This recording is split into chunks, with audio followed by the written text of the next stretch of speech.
Apathy is the new empathy. We are now more further apart than ever. And I blame our newfound apathy on technology. Although it has revolutionized us, all these changes have come at a cost. We have paid our price by becoming desensitized. EF has tossed us a challenge to talk about what we find to be an impending world issue, and nestled in the shadows is a lack of empathy, posing a threat and rotting away at our ability to connect and understand others. Now, I get it. My generation is known to wear the badge of sensitivity, and I recognize that an overdose of empathy can also become a problem, but writing my generation off as mere crybabies isn't the solution. Empathy is a magical thread that sews us together. It is an essential part of human interaction. And with how we're revolutionizing, we're losing it. Psychiatrist Helen Reese actually did a TED Talk talking about the power of empathy. This TED Talk is actually my favorite, not only because she's so soft-spoken and detail-oriented, but because of this specific quote. Our inner experience and feelings mirror those of others.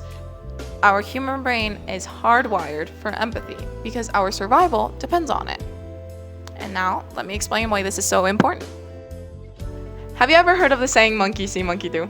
This saying is usually used to explain why kids copy their parents' and peers' actions, but it isn't only applicable to kids. As Dr. Helen Reese said, we humans feel because others do. So remember, monkey see, monkey do. If we aren't aware of how our behavior is affecting others, we're on autopilot, cruising through life like it's a video game without consequences. This if monkey don't see, monkey don't care mentality we have nowadays is freakishly common. It's everywhere and it varies in severity. From ghosting to cyberbullying and even governments flexing their law-passing muscles without ever peeking into the everyday struggles of normal people. As long as you're living in your bubble, totally oblivious to the domino effect of your actions, you will be freed from the guilt. You found the guy boring, ghost him, and bam. You don't ever have to feel bad because you didn't see his reaction. Hate spewing comments on social media. Zero guilt. You don't ever have to deal with the aftermath of calling someone an ugly pig. Governments passing unfair laws left and right. No sweat. They don't ever have to look into a single civilian's eyes and get a front row seat to their struggles. It may seem a bit silly to say this, but we humans are no saints. A streak of cruelty has always been with us. However, with technology, being crueler to a wider audience has become far too easy.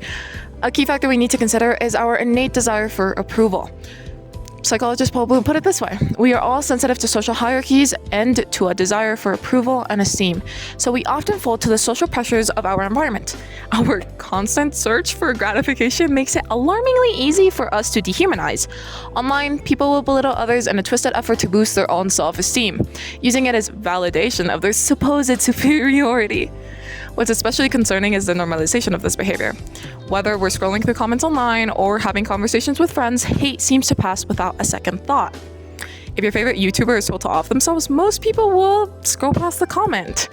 And similarly, when people engage in talking behind someone's back, it often goes unnoticed.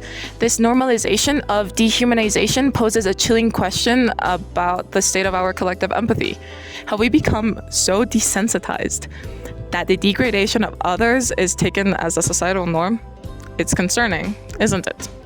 Now, solving the issue I've chosen is pretty challenging, and as mundane as it may seem, education is the antidote for this looming surge of apathy.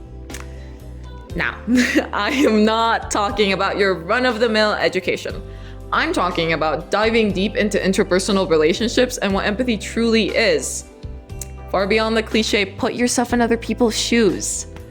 Helen Reese, my favorite, said, "So the good news about empathy is that when it declines, it can also be learned.